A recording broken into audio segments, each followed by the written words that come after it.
Zəif güclü baxmayaraq, inanıram ki, bu videonu həm bəyənərsiniz, həm də xoş rəy yazar. İnşallah da xoş rəylərdən uzaq olacaq.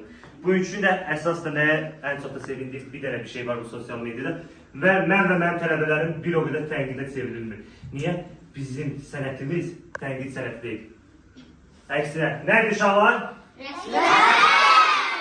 Rəqs sənəti. Ona görə də öz yazılan xoş rəylərə görə öpürəm, bağrına basıram, inşallah 3 milyona irəli. 3 milyona demək olar ki, çox az bir sayda izləyicimiz qalıb. Ona da nail olacaq. İnşallah 4-cü milyonda Azərbaycanda yox, Azərbaycanda kənar bir yerdə çəkişlər edəcəm. Burada qismət olmaq ümidi ilə. Görüşək.